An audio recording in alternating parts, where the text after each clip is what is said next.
la guerra de Ucrania absorbe el interés político, mediático, ciudadano, y vamos a hacer de este asunto el asunto central, el monotema de este encuentro trimestral y de estas reflexiones. Repito, esto no significa que no haya otros temas de interés. Por ejemplo, la evolución de la pandemia, que parece como si misteriosamente hubiera desaparecido de golpe, ¿no? Pero nos vamos a centrar, repito, en lo que está absorbiendo el mayor interés ciudadano, político, institucional, y nos consta que también de muchos de vosotros y de vosotras por las cuestiones que nos habéis hecho llegar. A partir de ahí, y centrándonos en lo que está ocurriendo en torno a la guerra de Ucrania, lo primero que creo que tenemos que recordar es que el año 2022 comenzó ni más ni menos que con 64 guerras activas en diferentes partes del mundo. Esto es un tema que haríamos bien en recordar, porque somos muy dados a hablar de un asunto olvidando el marco y olvidando el contexto. Hablamos de guerra, pero la realidad es que deberíamos hablar de guerras, en cuanto que, repito, al inicio del presente año 2022, basta que entréis, por ejemplo, en Wikipedia, y Wikipedia tiene una entrada sobre las guerras actualmente que se desarrollan en el mundo, y son 64. Y entre ellas hay 3 grandes guerras, y se entienden por grandes guerras las que causan más de 10.000 muertes al año. Y estas grandes guerras se desarrollan entre Afganistán y Pakistán, en el llamado conflicto del Panjshir. Se desarrollan igualmente entre Yemen y Arabia Saudita, la guerra civil yemení, y se desarrollan igualmente entre Etiopía, Eritrea y Sudán, la intervención militar en Tigray. Estos son los 3 grandes conflictos bélicos con los que hemos comenzado el año 2022, en un marco en el que se desarrollan, repito, 64 guerras activas. Ciertamente, en el nuevo ciclo anual continúan presentes conflictos, guerras históricas, a los que hay también que tener en cuenta otros que son una especie de guerra soterrada, como el conflicto israelí-palestino, que se sostiene a lo largo de los años, de los lustros y de las décadas. E igualmente, por supuesto, se ha sumado este conflicto entre Rusia y Ucrania, que, como comentaremos un poquito más adelante, no es nuevo, pero que evidentemente ha adquirido una especial intensidad y que, como compartíamos, ha marcado el inicio de este año en 2022. Con este telón de fondo y ceñiéndonos, repito, al conflicto de Ucrania, vamos a comenzar, si os parece, con algunas reflexiones que podríamos denominar básicas. 5 reflexiones básicas que someto a vuestra consideración. Primero, más miedo, más inseguridad, más incertidumbre. Lo hemos compartido en muchos encuentros, me lo habréis escuchado en muchas ocasiones. Estamos en una especie de huracán de magnitud aceleradamente creciente, donde aparece un tema y cuando parece que este tema va quedando atrás aparece otro y todos y cada uno de ellos lo que van generando es una espiral permanente de miedo, de inseguridad e incertidumbre.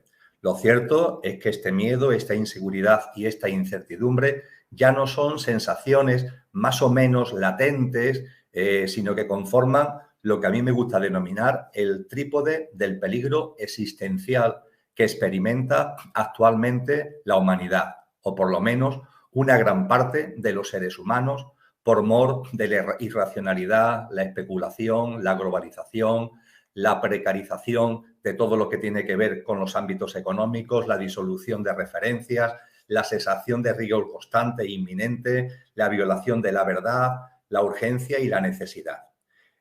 Hace ya tiempo, creo recordar que fue allá por los años 60 del pasado siglo XX, ese gran filósofo que fue Foucault nos advirtió de que nos encaminábamos a una forma de vida que él denominó vivir peligrosamente. Un vivir peligrosamente que nos hace vulnerables, porque cuando vivimos en esa especie de hilo fino del que parece que nos podemos caer en cualquier momento, el ser humano se hace vulnerable. Pues bien, ese vivir peligrosamente lo ligo a este trípode del peligro existencial, de miedo, de inseguridad y de incertidumbre en el que estamos sumidos. Os recuerdo que hace no mucho tiempo tuvimos una crisis económica que arrancó allá por el 2007-2008, que terminó siendo, aunque inicialmente fue una crisis de los bancos, terminó siendo una crisis de deuda de los estados y que originó un enorme impacto económico, mucho dolor y mucho daño, desde el punto de vista del empleo, desde el punto de vista del tejido empresarial, etcétera. Y que antes de que hubiéramos terminado por completo con las secuelas de esa crisis, nos metimos en la famosa crisis sanitaria de la mano de la pandemia, y ha sido empezar de algún modo medio a salir de esa crisis sanitaria cuando nos encontramos ahora con estos tambores de guerra, con el conflicto de Ucrania, con un protagonismo mediático inmenso de este conflicto que hace que ese miedo, esa inseguridad, esa incertidumbre, que como veremos además se extiende a ámbitos como el ámbito económico, pues vuelva a estar presente. Creo que esto es un asunto que es la primera reflexión que deberíamos tener presente, que parece que estamos en una dinámica en la que este trípode del peligro existencial se ha asentado, y desde luego es el asentamiento de esa dinámica, de ese vivir peligrosamente, lo que conlleva o lo que nos hace es más vulnerables. Ciudadanos, además, que como consecuencia de esa vulnerabilidad, en algunos casos, demasiado numerosos quizás, están dispuestos a renunciar a parcelas de libertad por mor de una pretendida seguridad. Se trata de la falsa tensión entre seguridad y libertad. He compartido muchas veces de que esa es una tensión falaz, de que es una tensión engañosa, puesto que no hay libertad si no hay seguridad. Sin libertad, la seguridad se convierte en autoritarismo, se convierte en dictadura, se convierte en despotismo. No hay seguridad si no hay libertad. La libertad es la llave para una seguridad verdadera. Sin embargo, en medio de este trípode del peligro existencial, en medio de este vivir peligrosamente, son muchas las personas las que sucumben ante esta falacia y consideran que se debe renunciar a parcelas de libertad por mor de la seguridad. Es una de las consecuencias, es una de las secuelas precisamente del vivir peligrosamente, del trípode del peligro existencial, como consecuencia de que nos hace más vulnerables. Primera reflexión de las 5 con las que quiero comenzar. Segunda reflexión. Lo comparto de corazón a corazón, amigos y amigas. Muchas personas, ante esto que estamos comentando, ante situaciones similares, me preguntan sobre el qué hacer. Yo, evidentemente, no estoy para dar consejo a nadie. Lo que sí comparto de corazón es lo que yo percibo, lo que yo siento y lo que yo hago. Y, desde luego, lo que percibo, siento e intento hacer es desconectar de tanta iniquidad.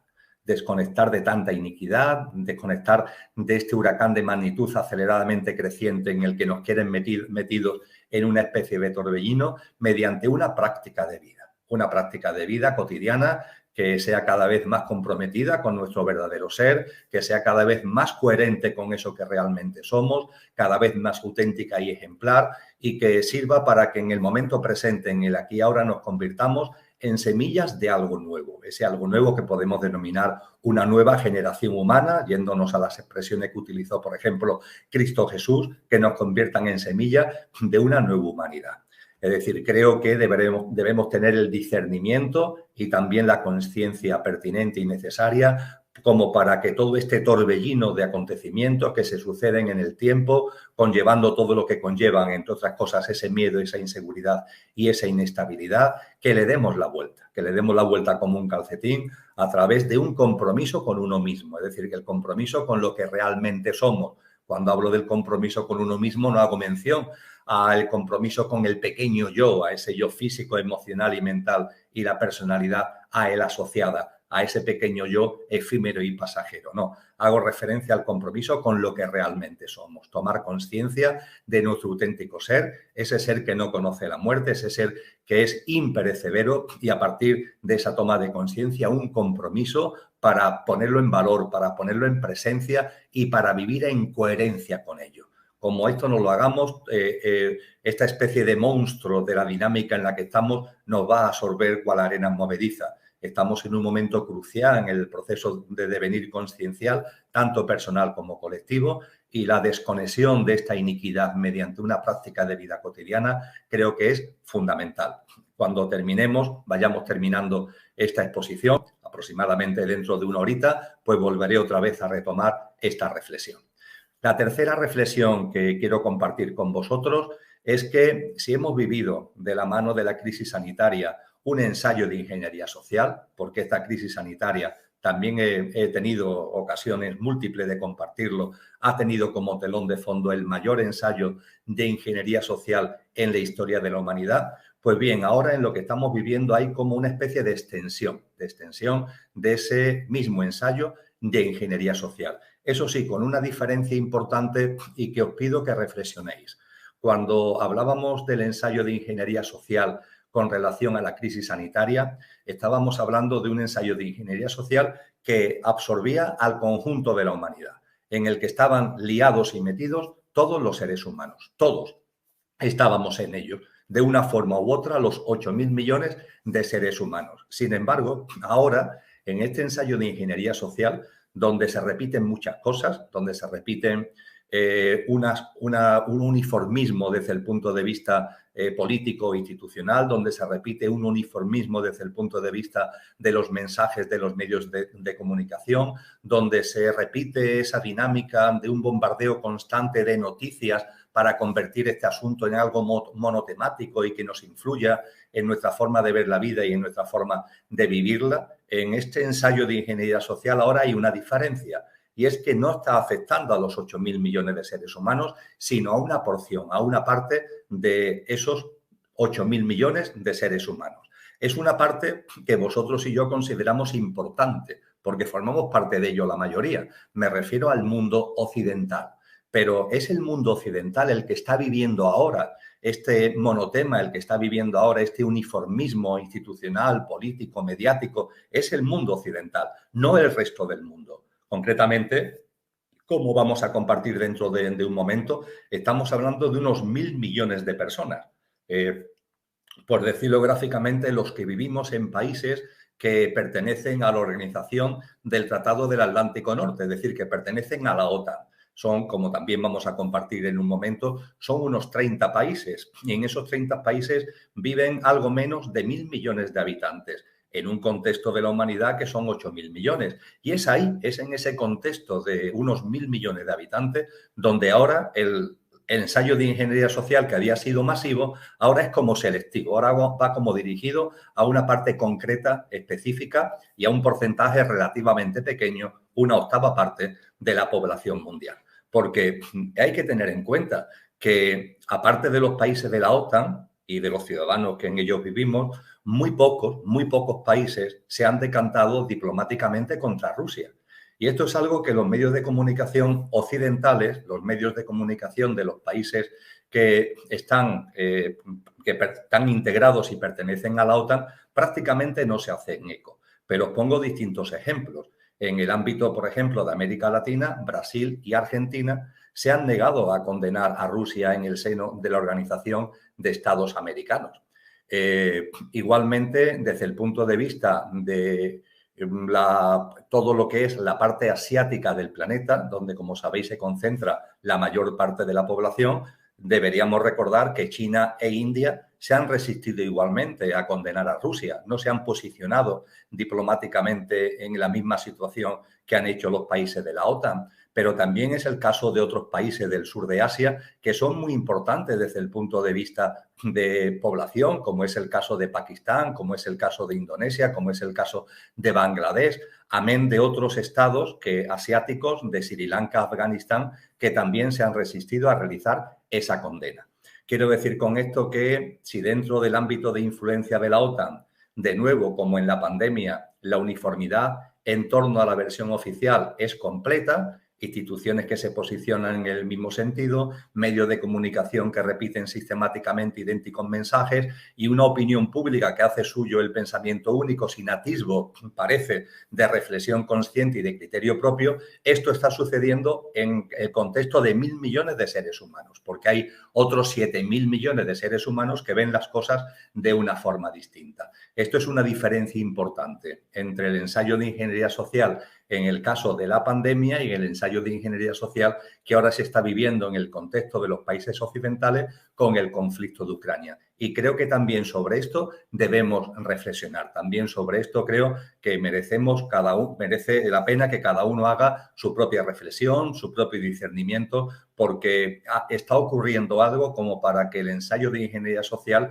en lugar de seguirse extendiendo desde el punto de vista de la humanidad como colectivo, ahora se esté centrando, posiblemente de manera provisional, en el contexto de una octava parte de esa población mundial. Eso sí, una octava parte que, como compartiremos dentro de un momento, desde el punto de vista socioeconómico, desde el punto de vista de la economía, tiene un enorme protagonismo. Bien, cuarta reflexión que someto a vuestra consideración en el arranque de este encuentro. Y esta reflexión la hago a modo de pregunta. ¿Por qué ahora hablan tanto de la paz los mismos que guardan silencio y miran hacia otro lado cuando es Estados Unidos el invasor? Yo sé que esta pregunta es una pregunta ingrata, es una pregunta desagradable, pero personalmente me ha llamado mucho la atención y me sigue llamando la atención. Veo que hay foros, veo que hay instituciones, veo que hay colectivos, veo que hay grupos, veo que hay personas que ahora hablan mucho de la paz, pero sin embargo han guardado un absoluto silencio e incluso miraban con cara de recelo cuando era Estados Unidos el país invasor y otros hablábamos también de la paz. Evidentemente, somos muchos los que hablamos de la paz cuando Estados Unidos invade y cuando Rusia invade. No hacemos distingos, pero es curioso que haya tantos colectivos, haya tantos grupos y, desde luego, desde el punto de vista institucional y mediático, haya tantos agentes que ahora se escandalizan y hablan de la paz cuando, en cambio, en otras situaciones donde Estados Unidos es el país agresor, sin embargo, no se acuerdan para nada de esa paz. Creo que basta mirar la historia reciente de Irak a Afganistán como para que no haga falta que me extienda mucho al respecto, ¿verdad? Y de verdad, ¿alguien cree, es otra pregunta que os formulo, de verdad alguien cree que cuando el ejército estadounidense invade países situados a miles de kilómetros de sus fronteras, lo hace por la democracia y la libertad?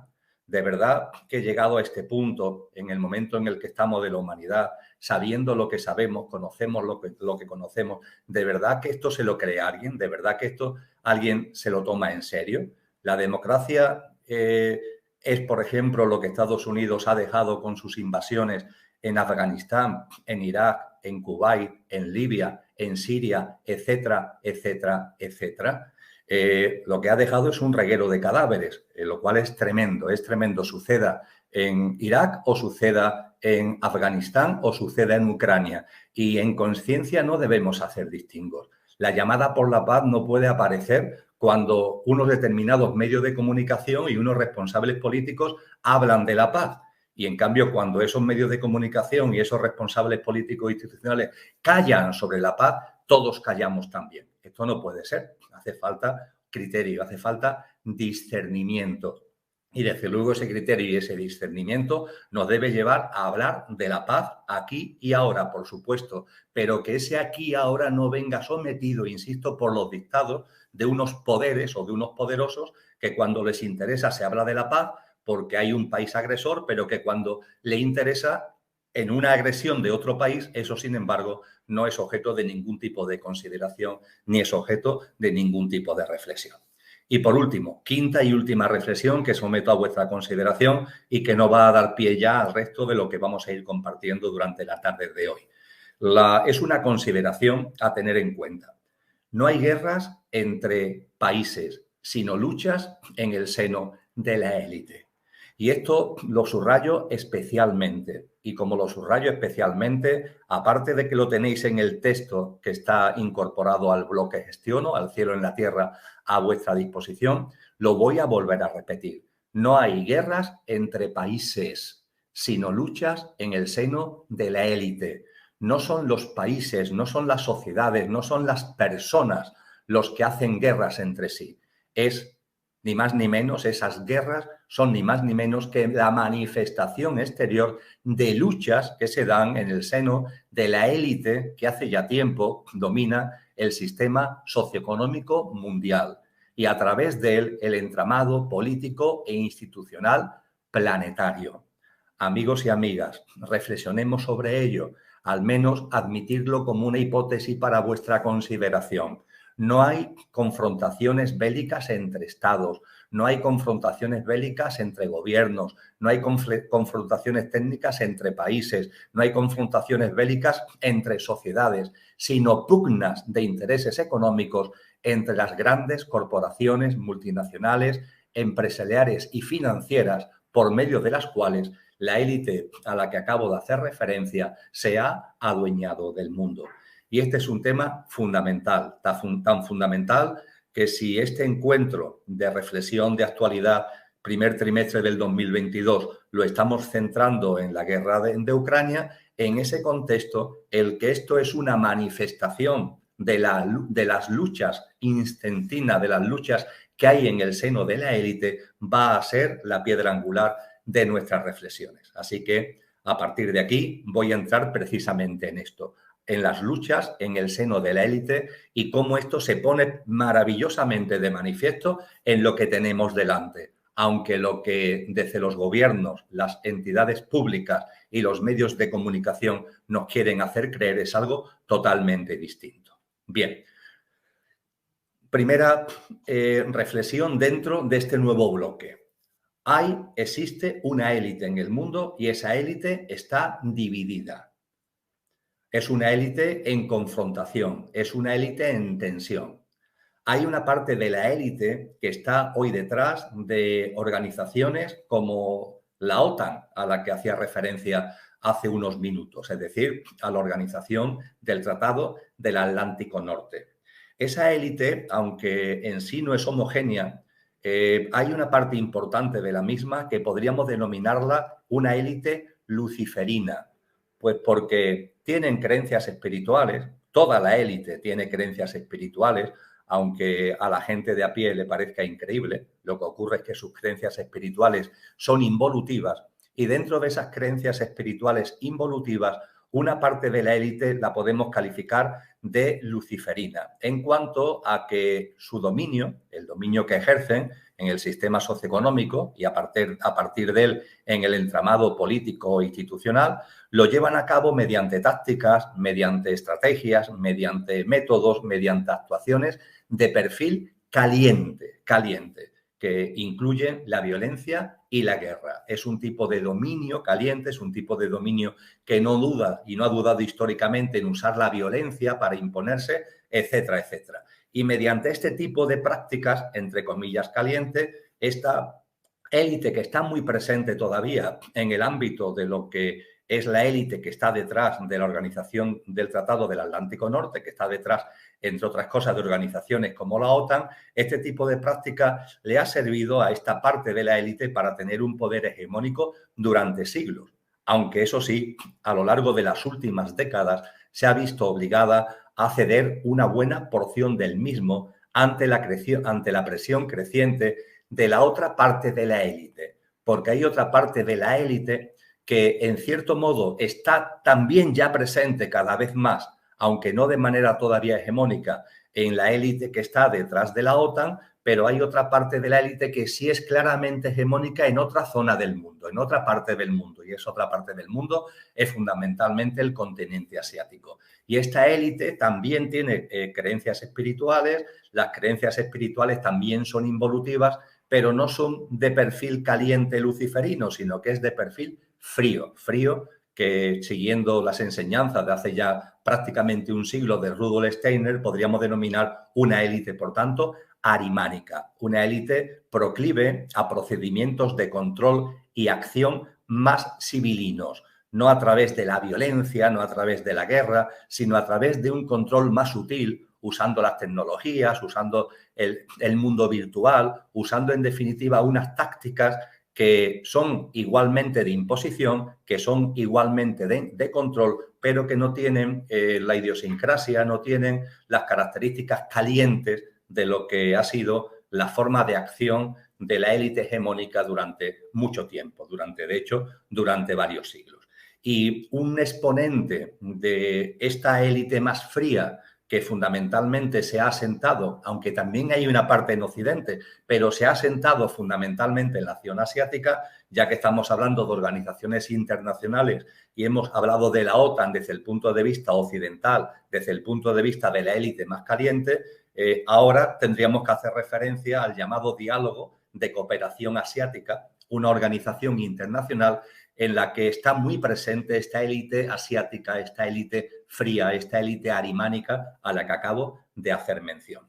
Estos son temas, sin duda ninguna, de calado, y como exceden con mucho de lo que es este encuentro, esta reflexión trimestral de actualidad, os invito a que veáis dos vídeos que tuve ocasión de realizar recientemente con mi buen amigo Enrique de Vicente. Son dos vídeos en los que Enrique me realiza sendas entrevistas que encontráis igualmente en el blog al que estoy haciendo referencia, al blog que gestiono, Al Cielo en la Tierra, los días 27 de febrero, el vídeo titulado La meta fundamental del gobierno en la sombra es influir en las almas. Y por otra parte, otro vídeo publicado el pasado 6 de marzo en el blog de referencia que tiene como título La sociedad distópica, una realidad forjada por un gobierno mundial en la sombra. En esos dos vídeos creo que Enrique de Vicente y yo logramos desmenuzar todas estas cuestiones de lo que son las luchas, primero de lo que es la existencia de una élite a nivel mundial, la existencia, por tanto, de un gobierno en la sombra, las tensiones que hay en ese gobierno en la sombra entre lo caliente o luciferino y lo frío o arimánico, y finalmente el gran objetivo que tanto los unos como los otros tienen ante todo lo que estamos viviendo, ante todo lo que están haciendo, que es extraviar las almas ante el momento tan importante al que la humanidad se acerca, de la posibilidad de poner en marcha una nueva humanidad. Todo eso lo tenéis desarrollado en esos dos vídeos que seguro que van a ser del interés de muchos de vosotros y de muchas de vosotras. Pero vamos a situarnos en lo que aquí nos corresponde. Estamos hablando de una lucha en el seno de la élite, y por reflejarlo de un modo coloquial, por reflejarlo de un modo gráfico que no sea fácil de entender, podríamos decir que la OTAN es una manifestación externa de una parte de la élite, la más luciferina o caliente, y el diálogo de cooperación asiática es la organización internacional que de alguna forma mejor representa a la otra parte de la élite más fría, a la élite más arimánica. Vamos a hablar un poco de ambas organizaciones porque nos pueden servir para conocer en qué punto, en qué momento se encuentra cada una de estas élites que confrontan dentro del gobierno en la sombra y que confrontan dentro de la élite en sentido global. Bien, con relación a la OTAN, como os compartía hace unos minutos, lo primero a recordar que agrupa a 30 naciones. Concretamente, los 27 países europeos, hay 27 países europeos, más Turquía, Canadá y Estados Unidos. Ahí está el bloque de países que territorialmente se agrupan en la denominada OTAN.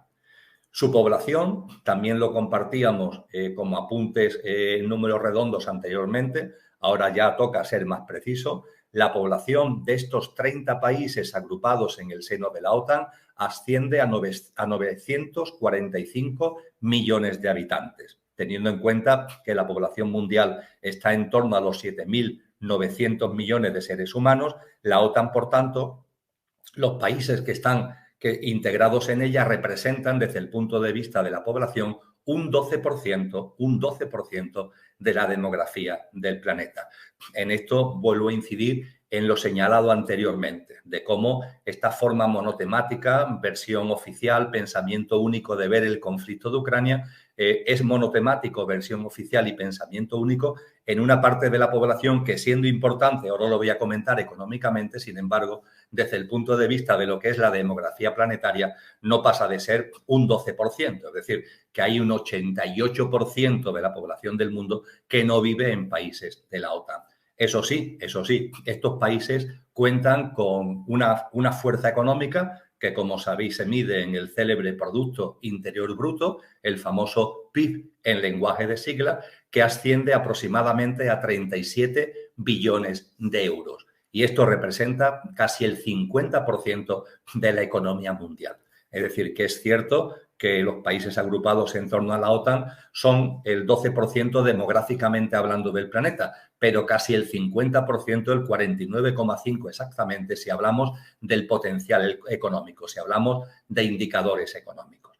Y, por supuesto, cuando hablamos de la OTAN y cuando hablamos tanto de población como cuando hablamos de economía, En el seno de estos 30 países sobresale con mucha diferencia Estados Unidos, tanto en población, 330 millones, un tercio del total de la demografía de los países agrupados en la OTAN, como por su envergadura económica. El PIB norteamericano es de 18,5 billones de euros anuales, es decir, la mitad del de la OTAN y el 25% del PIB planetario. Creo que esto también es un tema muy importante a tener en cuenta. Cuando hablamos de la OTAN hablamos de 30 países, hablamos de un 12% de la población mundial y de un 50% aproximadamente de la economía. Ahora bien, cuando escarbamos dentro de la OTAN nos encontramos que realmente hay un núcleo duro, un núcleo que absorbe la mayor parte de esta presencia demográfica y económica, que es Estados Unidos. Más de un tercio de la población de la OTAN y la mitad de la economía, la mitad del PIB de la OTAN.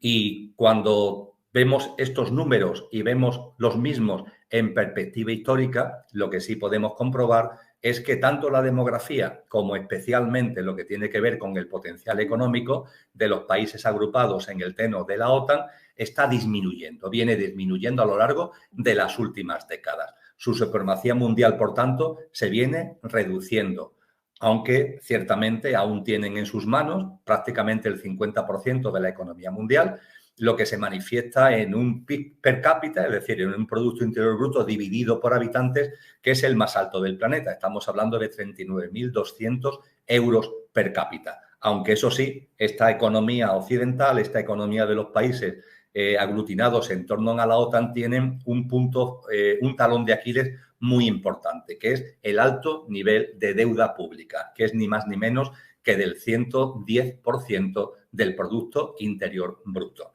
Creo que con estos datos brevemente referidos nos sirve para hacer una foto socioeconómica del bloque OTAN y por tanto, del bloque en el que se manifiesta esa parte de la élite a la que estamos haciendo mención. Vamos a pasar ahora, si os parece, amigos y amigas, al bloque asiático. Vamos a ver cuáles son estos datos económicos, demográficos, pero aplicados a ese bloque de esa élite que se ha posicionado fundamentalmente en la zona asiática del contexto planetario. Estamos hablando, por tanto, básicamente del Diálogo de Cooperación Asiática, un organismo que fue creado en el año 2002 para promover la cooperación entre los países de Asia a nivel continental y contribuir a integrar otras organizaciones internacionales de la zona previamente existentes, que ya venían funcionando. Y en estos momentos el Diálogo de Cooperación Asiática agrupa a 34 países. Y estos 34 países en conjunto suponen, primero, 4.510 millones de habitantes. Aquí no estamos hablando de 945 millones, como es el caso de la OTAN, no, estamos hablando de 4.510, es decir, que supera con mucho la población de la OTAN hasta el punto de que estos países agrupados en la asociación, en el diálogo de cooperación asiática, representan cerca del 60%, exactamente el 57% de la demografía planetaria. Destacando desde luego China con 1.450 millones de habitantes y la India con 1.410 millones de habitantes, que encabezan el ranking demográfico mundial por países. Pero también en este diálogo de cooperación asiática está Indonesia, 280 millones de habitantes, Pakistán, 230, Bangladesh, 170, que también se hallan entre los 8 principales países del mundo en el ranking poblacional, en el ranking demográfico.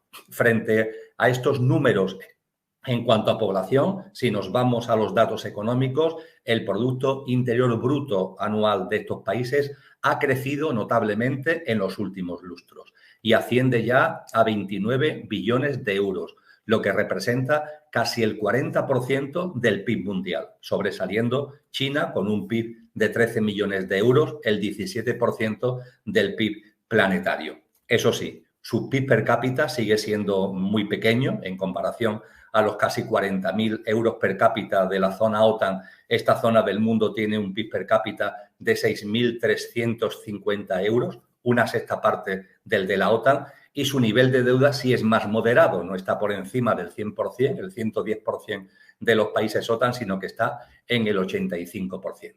para los más interesados, de dónde están extraídas estas cifras, tanto para la OTAN como para el diálogo de cooperación asiática. En el blog tenéis los enlaces a los que podéis acudir. Concretamente lo hemos sacado de los datos macro que ofrece expansión.com, tanto para la zona OTAN como para la zona diálogo de cooperación asiática. Fijaros, por tanto, que lo que estamos hablando es de una organización, la OTAN, que refleja una parte de la élite, que agrupa a una proporción pequeña de la población mundial, aunque en economía sigue teniendo un gran peso, sin menoscabo de que ese peso se viene reduciendo. Y por otro lado tenemos a otra parte de la élite que estamos tomando como elemento de análisis esta organización que es el Diálogo de Cooperación Asiática, y lo que vemos es que esa élite está asentada en unos territorios que desde el punto de vista poblacional dominan claramente el mundo, casi el 60% de la población mundial, y desde el punto de vista económico no llegan a tener la hegemonía, no llegan a tener el peso de los países OTAN, pero se van acercando hasta el punto de que ya rozan el 40% de la economía mundial. Dicho todo lo cual, creo que hemos hecho básicamente las fotos que nos permiten avanzar en lo que ahora corresponde para llegar finalmente a Rusia y a Ucrania. Las tensiones entre estos dos bloques son crecientes. Creo que a lo largo de los últimos años hemos ido viendo, por ejemplo, multitud de informaciones que ponen en evidencia las tensiones entre Estados Unidos y China, siendo Estados Unidos el principal referente de la élite ámbito OTAN y siendo China el principal referente de la élite en el ámbito asiático. Y en un marco así, y os pido que pongáis en vuestra cabeza el mapa mundi, en un mapa así, donde los países de la OTAN con Estados Unidos a la cabeza están aquí y donde China y los países asiáticos están aquí, en medio hay una extensión territorial muy grande que se corresponde con un país. Ese país es Rusia. Es decir, hay un país en el mapa mundi que se localiza exactamente entre los dos polos que estamos compartiendo, entre los polos de USA, Europa, por un lado, y Asia, por otra. Estamos hablando, por tanto, de un enclave estratégico fundamental en el contexto de las tensiones entre las élites. Y ciertamente Rusia es un estado venido a menos en lo económico. Su PIB es solo de 1,3, solo entre comillas, de 1,3 billones de euros anual. Se parece, es similar al de España, por ejemplo, pero sigue contando con una importante demografía, 147 millones de personas, la novena del planeta, y muy especialmente, y de ahí el valor estratégico de este enclave que está en medio de los dos bloques de élite que están en pugna, insisto, USA, Europa por un lado y Asia por otro, con China a la cabeza, en medio exactamente está Rusia, y Rusia, que económicamente no es que sea una gran cosa en la actualidad, poblacionalmente es el noveno del mundo, pero Rusia destaca, de ahí su valor estratégico, sobresale por dos cuestiones. Por un lado, por su extensión territorial. Creo que sabéis que Rusia es el país de mayor extensión del mundo. Tiene exactamente 17,1 millones de kilómetros cuadrados, casi duplicando a las naciones que le van detrás. Canadá con 9,9 millones de kilómetros cuadrados, China con 9,6 y Estados Unidos con 9,2. Es decir, la extensión de lo que es Rusia desde el punto de vista de territorio, desde el punto de vista de su dimensión territorial, es enorme. Y esa enormidad de extensión hace que, y de ahí lo que realmente tiene significación, hace que disponga de valiosísimos recursos, tanto energéticos, por ejemplo el gas, como agrícolas. Es decir, esa enorme extensión de terreno, esos, repito, 17,1 millones de kilómetros cuadrados. Os recuerdo que España tiene 5,5. Bueno, pues Rusia más que triplica lo que es la extensión de España, el número redondo triplica la extensión de España. Pues bien, en esa enorme extensión, Rusia tiene como elemento fundamental el contar con importantísimos recursos energéticos, el gas, por ejemplo, también petróleo, e importantísimos recursos agrícolas. Esto es lo primero que da un potencial, que da un valor estratégico importante a Rusia en el momento actual. No es lo que era desde el punto de vista económico, pero sigue teniendo esta enorme dimensión territorial con lo que ello implica. Y lo segundo, la potencia nuclear. Rusia ha hecho, de hecho, un gran esfuerzo económico en los últimos años para, a pesar de estar venidas a menos económicamente, mantener su tecnología y su arsenal nuclear militar. Y el número de cabezas actualmente desplegadas y operacionales en correcto estado de mantenimiento, según los datos que podéis encontrar en distintas fuentes, por ejemplo, lo podéis encontrar en Wikipedia, habla de un mínimo de entre 10.500 y un máximo de 20.500 de cabezas nucleares actualmente, insisto, desplegadas y operacionales. Y esto hace que Rusia sea en estos momentos la principal potencia nuclear del planeta, por encima de cualquier otro territorio, por encima de cualquier otro país, incluido también Estados Unidos. Nos seguimos situando. USA, Europa, OTAN, una élite de un perfil donde hay una mezcla, pero donde lo caliente, lo luciferino, está todavía muy presente, y otro bloque de la élite, arimánico, frío, que se posiciona fundamentalmente en el lado asiático. Y en medio, en el mapamundi, Rusia.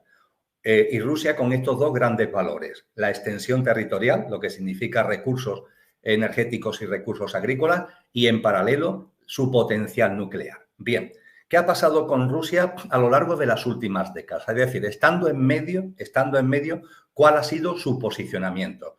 Pues bien, son muchos los datos que avalan que cuando desapareció la antigua Unión Soviética, Rusia hizo un giro hacia el lado europeo, es decir, hizo un giro hacia lo que podríamos denominar países OTAN.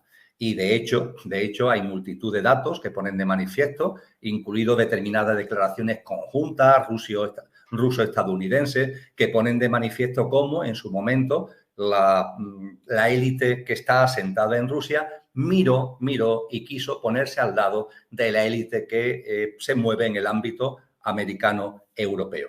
Ahora bien, lo que encontró al respecto no fue ni mucho menos una bienvenida efusiva, sino que encontró muchos recelos.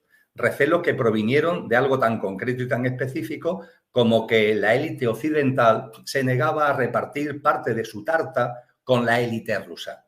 Es decir, hubo una resistencia de la élite occidental para darle la parte de tarta que esa élite rusa consideraba que le correspondía por derecho en el reparto de ganancias y en el reparto de beneficios. En el blog, en la entrada que venimos haciendo referencia, encontráis una entrevista muy interesante al respecto del afamado escritor ruso Evgeny Bozolkany, que habla con claridad cómo Rusia abrió los brazos a Europa en los 90 y recibió desprecio.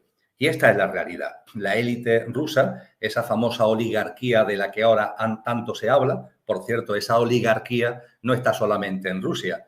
Hay una oligarquía en Rusia, como hay una oligarquía en China, como hay una oligarquía en Europa, como hay una oligarquía en Estados Unidos. Es muy curioso que ahora se habla de los oligarcas y parece que nada más que hay oligarcas en Rusia. No, los oligarcas, la élite, están en todos los países y, por supuesto, también están en Europa y también están en Estados Unidos. Y la oligarquía rusa, en el contexto de sus negociaciones con la oligarquía, con la élite americano-europea, no encontró la respuesta que esperaba porque efectivamente, como se dice muy bien, se pone muy bien en la entrevista a la que acabo de hacer mención, lo que recibió fue desprecio. Es decir, se consideró que era un país en proceso de disolución, la antigua Unión Soviética, que no merecía contar en el reparto de la tarta. ¿Y eso qué ha hecho? Bueno, pues eso lo que hizo fue que desde finales de los años 90, principios del siglo XXI, esa oligarquía rusa, esa élite rusa, ya que la élite en el lado de la OTAN no le daba su sitio, empezó a mirar cada vez más a la otra élite, empezó a mirar a la élite asiática con China a la cabeza. Esto es un tema que se ha ido manifestando, esto no son opiniones que esté aquí lanzando por las buenas, son hechos que se pueden contrastar porque han tenido plasmaciones específicas. Este giro de la élite rusa de estar mirando hacia el oeste, hacia Europa, a empezar a mirar hacia el sureste, hacia China y Asia. Y precisamente debido a ello, en este proceso de asiatización, por decirlo de algún modo, que ha tenido lugar en la élite rusa, ahí se plasma, eso tiene como implicación la incorporación de Rusia en el año 2005 al citado diálogo de cooperación asiática, acrecentando sus relaciones políticas y económicas con China, con India, con Pakistán, Por ejemplo, el primer ministro pakistaní acaba de visitar Rusia en medio de todo este conflicto. Y Pakistán, desde el punto de vista geoestratégico y poblacional, es un país importante en el contexto asiático. Por tanto, haciendo una mínima recapitulación, en el contexto de estas dos élites que están en pugna, Rusia se encuentra en medio. Rusia tiene un valor desde el punto de vista de recursos, por su extensión territorial, y desde el punto de vista de su potencial nuclear.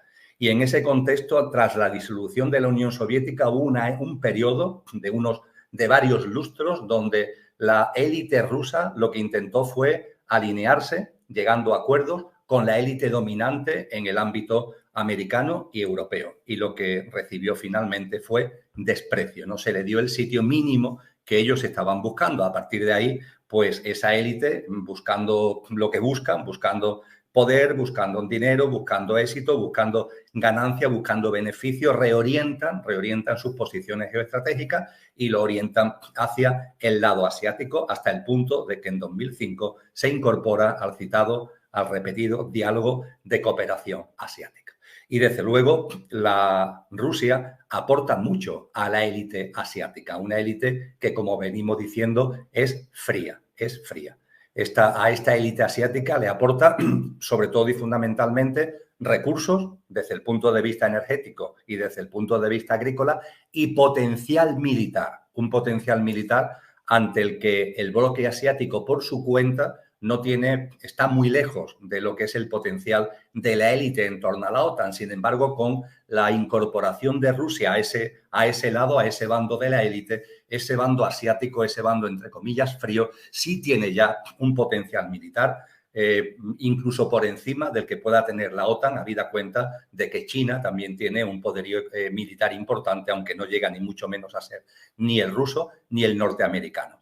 Y esta plasmación de la importancia que para la élite asiática tiene Rusia, pues se llevó a cabo en algo muy importante y que los medios de comunicación occidentales han reflejado, pero quizás no poniéndolo en su exacta dimensión. Y ha tenido lugar muy recientemente. Concretamente, hablamos del pasado 4 de febrero.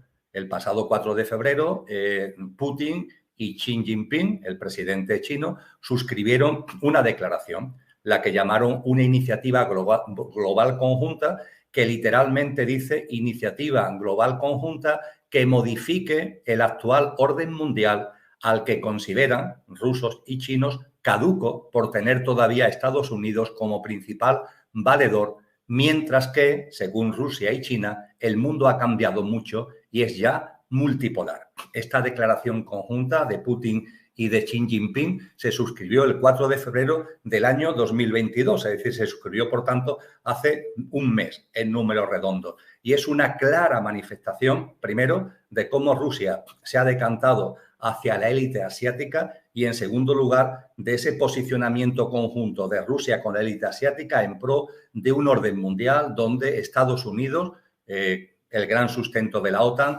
deje de ser el principal valedor, plasmando un nuevo modelo de relaciones que ellos llaman multipolar frente a la hegemonía norteamericana.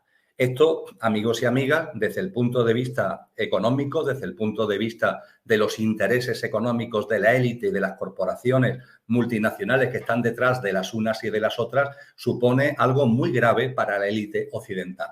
Y la élite occidental, que esto además lo está viendo venir hace ya tiempo, se plantea el cómo revertir la situación.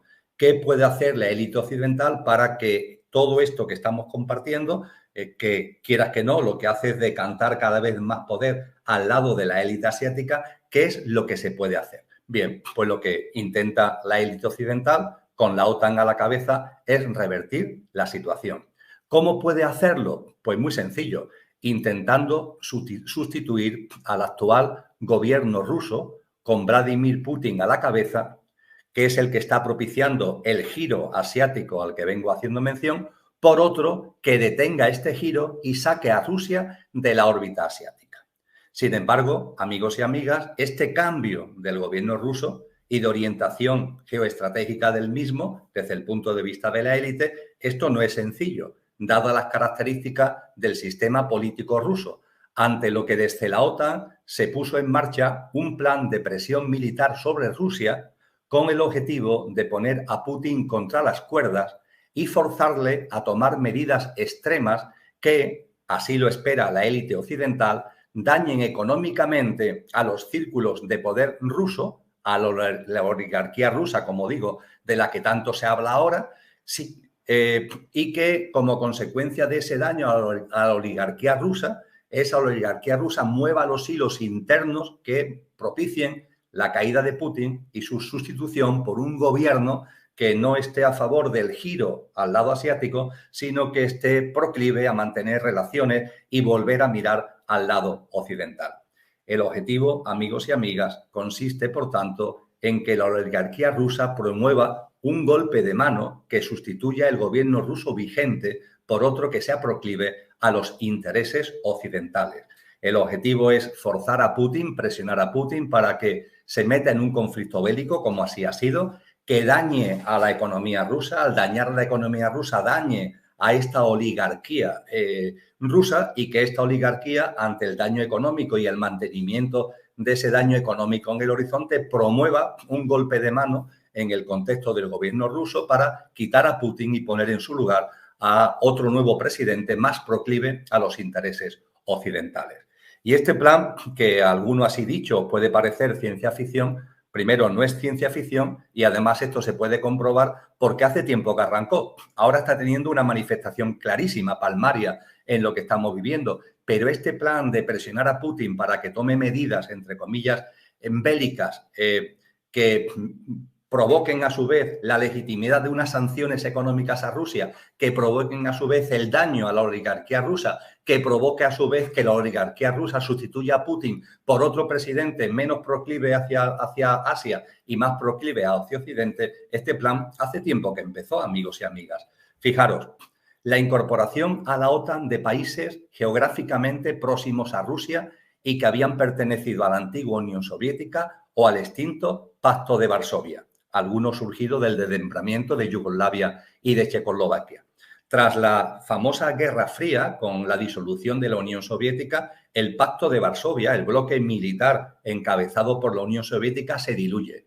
La OTAN parecía lógico que hiciera lo mismo, ¿verdad? Bueno, pues lejos de hacer lo mismo, la OTAN se mantiene y además se expande. ¿Y a dónde se expande? A países que antes estaban en la órbita, repito, o bien de la Unión Soviética en sentido estricto o del Pacto de Varsovia. Algunos surgidos, repito, del desmembramiento de Yugoslavia y de Checoslovaquia. Vamos a acudir a la fecha porque son curiosos.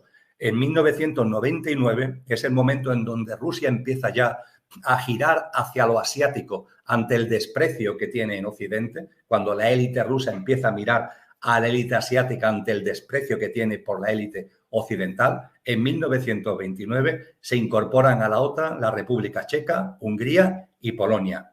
En 2004, Bulgaria, Eslovaquia, Eslovenia, Estonia, Letonia, Lituania y Rumanía. En 2009, Croacia y Albania. En 2017, Montenegro y en 2020, Macedonia del Norte. Todo ello dentro de este plan de presionar a Rusia, de presionar a Putin a tomar medidas de, entre comillas, bélicas en orden a una pretendida defensa de las fronteras rusas, que efectivamente con esta presión de la OTAN sí estaban siendo ciertamente agredidas desde un punto de vista geoestratégico militar. Igualmente, en este plan al que estamos haciendo referencia, hay que tener en cuenta el golpe de Estado blando que el ámbito occidental promovió en Ucrania allá por el año 2014 para aupar a un gobierno que arremetiera contra los ciudadanos de Ucrania, no ya por ser rusos, no ya por ser prorrusos, sino por mantener, como antiguo miembro que es Ucrania de la Unión Soviética, el pasaporte ruso. Y lo cierto es que el gobierno, surgido de este golpe de mano blando, prácticamente un golpe de Estado blando del año 2014, ha estado sistemáticamente agrediendo a ciudadanos ucranianos que tienen un cierto acercamiento o han mantenido el pasaporte ruso. Y también, y esto es muy importante que lo tengáis en cuenta, en este contexto del plan que estamos compartiendo, se acometió el desembarco masivo de soldados y equipo militar estadounidense llevado a cabo a partir del 5 de marzo del 2020 en puertos y aeropuertos de diferentes puntos de Europa, principalmente Bélgica, Holanda, Alemania, Letonia, Estonia.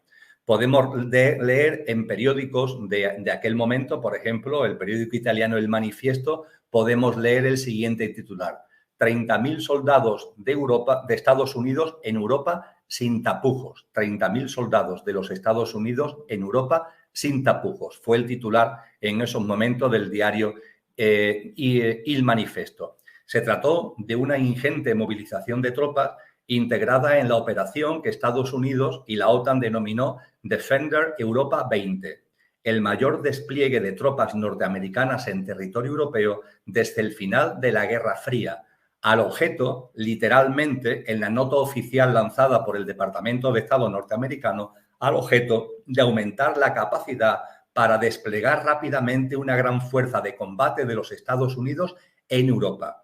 Y la mayor parte del referido despliegue militar tuvo lugar principalmente en el frente oriental, en dirección a la frontera rusa, o incluso en los antiguos espacios soviéticos, ahora en la órbita de la OTAN, como Letonia y Estonia.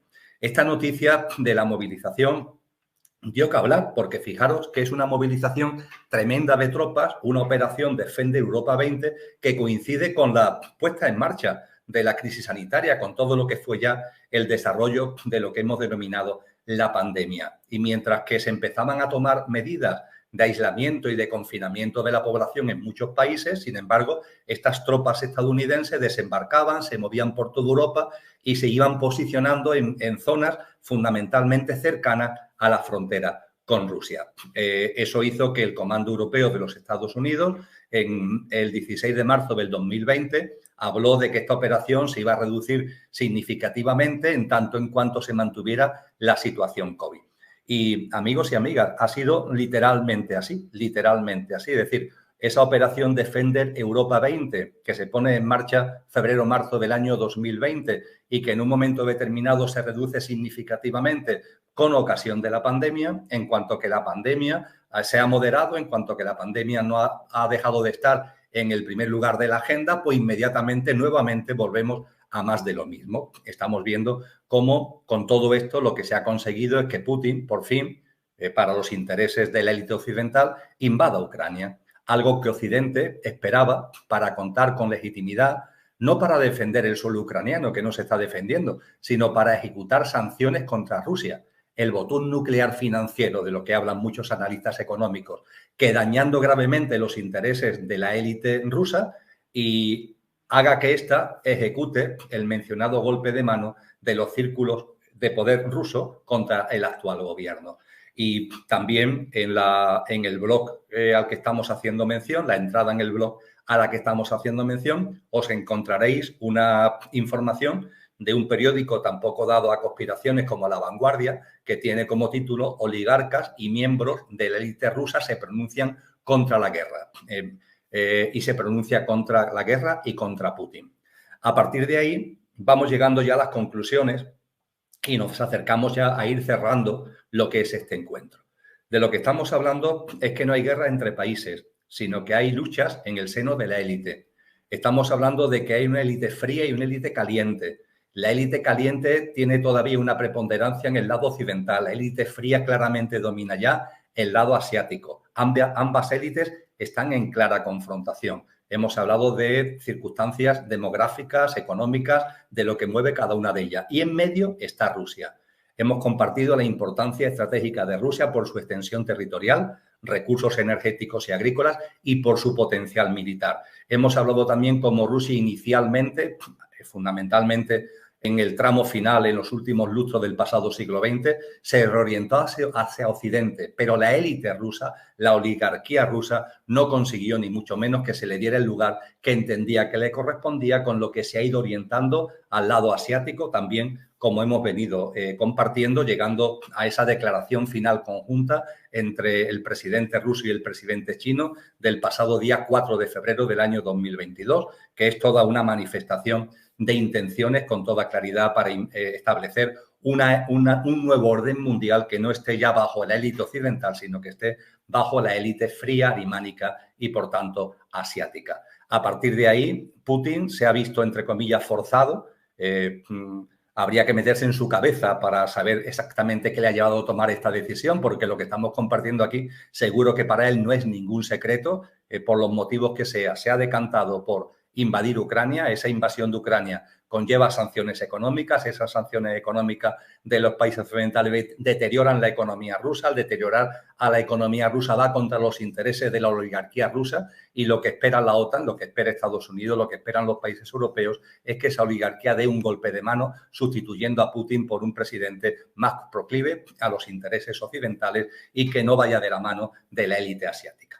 Y esto se lleva a cabo sabiendo, amigos y amigas, que esto va a tener repercusiones muy importantes en los países occidentales y, por tanto, en los ciudadanos de los países occidentales. Es decir, este plan maestro llevado a cabo por Estados Unidos y la OTAN con la finalidad que acabo de compartir y que acabo de resumir, ese plan maestro se lleva a cabo sabiendo además que va a tener importantísimos impactos socioeconómicos en los propios países occidentales. Pero es que, como hemos compartido desde el principio, la inestabilidad es un valor para la élite. La inestabilidad, la inseguridad es un valor estratégico porque nos hace vulnerables.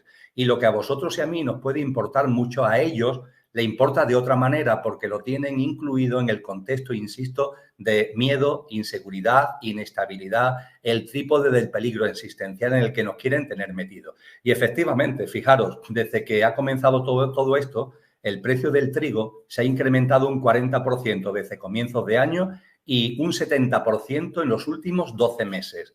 El precio del gas también ha subido un 40% desde comienzos de año y un 86% en los últimos 12 meses. El barril de petróleo se encamina ya a los $150. El litro de la gasolina en España ya roza los 12 euros. El oro ya ha superado los $2.000 la onza. Y son las primeras consecuencias, porque todos los análisis económicos insisten en que lo peor está por venir. La inflación se agrava a la par que hay indicios de estancamiento, la tan temida estanflación, es decir, inflación con desempleo. Y la subida de precios empieza a afectar a inversores, a consumidores y a ya empresas que se mueven fundamentalmente en el ámbito del turismo, de los viajes, también, por supuesto, en todos los temas energéticos, que empiezan a sentir en sus carnes propias los vaivenes de toda esta enorme situación. Y en ese contexto, a su vez, Putin ha elevado el tono cuando el pasado 27 de febrero ordenó activar en modo especial de combate su arsenal nuclear. Concretamente, la noticia que podemos leer en los medios de comunicación es que los altos funcionarios de los países de la OTAN hacen declaraciones agresivas con nuestro país, dice Putin. Por lo tanto, ordeno al ministro de Defensa y al jefe del Estado Mayor que dispongan las fuerzas de contención del ejército ruso en un modo especial de servicio de combate. Por tanto, ante todo lo que estamos compartiendo, Putin parece que lo que hace es enrocarse, y ya veremos todo esto lo que va dando de sí en el contexto de las circunstancias y del plan al que vengo haciendo mención. Voy a concluir con dos reflexiones. Voy en segundo lugar ahora, a volver a hablar del quehacer y, en primer lugar, en estas dos últimas reflexiones, compartir con vosotros acerca de lo que tanto me preguntáis. ¿Acabará todo esto en una tercera guerra mundial y nuclear? Mi modesta percepción, yo no estoy en posesión de la verdad, es que no, Y es que no por una razón muy sencilla. Es la élite caliente la que está calentando a Rusia y la que intenta calentar a la parte asiática. Evidentemente, dentro de lo que es Rusia, Putin, en un momento determinado, se le podría producir un cortocircuito mental e intentar detonar algún conflicto bélico de escala mayor. Pero no nos engañemos, los presidentes de gobierno, por presidentes de gobierno que sean, no mandan en los gobiernos. Hay estructuras paralelas que están relacionadas con la élite. Con lo que mi percepción es que Putin, aunque en un momento determinado se le cruzaran los cables, no va a poder tomar medidas que desencadenaran un conflicto de tipo nuclear. Es decir, esa activación del armamento nuclear es mucho más de pose que de realidad. Lo que percibo, por tanto, es que esta guerra de Ucrania, este conflicto de Ucrania, se puede mantener en el tiempo, no digo que no, pero como un conflicto local. Eso sí, un conflicto local que, habida cuenta de las sanciones y habida cuenta de la importancia geoestratégica, recursos naturales agrícolas y energéticos de Rusia, pues tiene un componente de revolverse económicamente contra el lado occidental, aunque, repito, eso a la élite no le importa porque ellos juegan precisamente a la especulación como forma fundamental de ganancia y juegan también a la importancia del miedo, de la inseguridad y de la inestabilidad para conseguir sus objetivos. Así que, personalmente, no veo que esto de ninguna forma vaya a tener como consecuencia una tercera guerra mundial y nuclear, al menos en el escenario que podemos barajar ahora, 2022, 2023, 2024, 2025. Lo que puede ir pasando a lo largo de los próximos meses y de los próximos años, evidentemente, yo no lo sé. Así que esto es lo que puedo compartir con vosotros desde el punto de vista de esta pregunta directa de si esto acabará en una tercera guerra mundial. Y desde el punto de vista de la segunda reflexión de las que os anunciaba en este tramo final y con la que vamos a terminar. Decíamos al principio que lo que más importante, amigos y amigas, ante el conflicto de Ucrania y ante todo lo que estamos viviendo, la crisis sanitaria, la crisis económica, las tensiones de un tipo, las tensiones de otro, lo más importante de verdad, de corazón a corazón, es la necesidad de que desconectemos de tanta iniquidad. Dirá, bueno, y si hay que desconectar, ¿por qué compartes tú al respecto? Bueno, pues porque hay que dar claves de conciencia para salirnos precisamente de tanto barullo. Ese barullo en el que nos quieren meter con unas proclamaciones huecas, falsas, de no a la guerra, de por la paz, cuando callan después, cuando hay otras muchas guerras, cuando suceden otro tipo de cosas. Es decir, la sala de los espejos a las que hago referencia está ahí. Todo está a la vista. Y es bueno verlo para tomar conciencia. Y es bueno verlo para tomar conciencia y a partir de ahí llevar a cabo una práctica de vida que nos saque de todo eso. Tenemos que tener bien identificado lo que está pasando para no tener nada que ver en nuestra práctica diaria con eso que está pasando. Y yo os animo precisamente a eso. Os animo a una práctica de vida cotidiana, como comentaba al principio de este encuentro, más comprometida y más coherente con nuestro verdadero ser, con nuestra dimensión espiritual. No en una sociedad como la que la élite, la fría y la caliente, todos quieren imponer que mata a Dios, que destierra lo trascendente, sino que lo trascendente tenga un lugar en nuestra vida y que nuestra práctica de vida tenga precisamente que ver con lo trascendente, de una forma de vida cada vez más ejemplar, cada vez más auténtica, sacando lo mejor de nosotros mismos, poniéndola al servicio de los demás, poniéndola al servicio de la vida en todas sus manifestaciones y en todas sus modalidades y convirtiéndonos en semilla de una nueva generación humana, una nueva humanidad que seguro que va a surgir en la medida en que ya somos muchos los seres humanos, que en nuestro corazón ya late esa nueva humanidad y en nuestra alma ya brilla esa nueva humanidad. Y para plasmar todo eso vamos a concluir ni más ni menos que de la mano de Krishnamurti y de la mano de Montessori, porque sus reflexiones sobre la paz y una paz ligada no a los teóricos mensajes políticos institucionales de comecoco de los medios de comunicación y de los gobiernos, sino una paz de verdad que tenga coherencia con lo que realmente somos, en estas palabras de Krishnamurti y de Montessori queda perfectamente de manifiesto. Dice Krishnamurti, discutiremos sobre la paz, proyectaremos leyes, crearemos nuevas ligas, las Naciones Unidas y lo demás, pero no lograremos la paz porque no queremos renunciar a nuestra posición, a nuestra autoridad, a nuestros dineros, a nuestras propiedades, a nuestra estúpida vida. Confiar en los demás es absolutamente vano. Los demás no nos traerán la paz. Ningún dirigente, ni gobierno, ni ejército, ni patria va a darnos la paz. Lo que traerá la paz es la transformación interna del ser humano, la transformación interna que conduce a una acción externa coherente con lo que somos. La transformación interna no es el aislamiento, no consiste en retirarse de la acción externa. Por el contrario, solo puede haber acción verdadera cuando hay verdadero pensar. Y no hay pensar verdadero cuando no hay el conocimiento propio. Si os conocéis a vosotros mismos, si no os conocéis a vosotros mismos, no hay paz, poniendo en evidencia la importancia de que recuperemos el valor de nuestra esencia, mucho más ya de la apariencia, y haciendo también nuestra una acción consciente a la que nos llamó Cristo Jesús cuando en sus bienaventuranzas nos habla de actuar por la paz y de actuar por la justicia. Y junto con Krishnamurti, Montessori. Su frase no es menos contundente, aunque es más breve que la de Krishnamurti. Todo el mundo habla de paz, pero nadie educa para la paz. La gente educa para competir Y este es el principio de cualquier guerra. Cuando eduquemos para cooperar y ser solidarios unos con otros, ese día estaremos educando para la paz. Con lo que, amigos y amigas, en esta reflexión de este informe trimestral, esta es la conclusión fundamental que de corazón a corazón comparto con vosotros. Vamos a cooperar, vamos a ser solidarios los unos con los otros, vamos a vivir en coherencia con lo mejor de lo que somos, con los atributos de nuestra alma, con todo lo que hay en nuestro interior de potente desde el punto de vista de la bondad, desde el punto de vista de la justicia, desde el punto de vista de la belleza, desde el punto de vista del bien común, desde el punto de vista de la verdadera paz, porque todo eso son las cualidades de nuestro verdadero ser.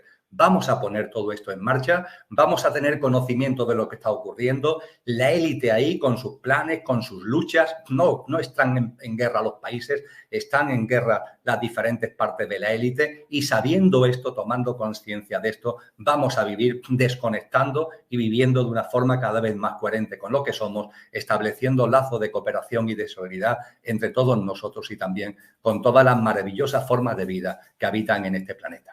Dentro de 3 meses nos veremos con un nuevo informe trimestral. Ya veremos en ese momento lo que nos ocupa. Muchas gracias por vuestra atención y un abrazo muy fuerte para todos y para todas.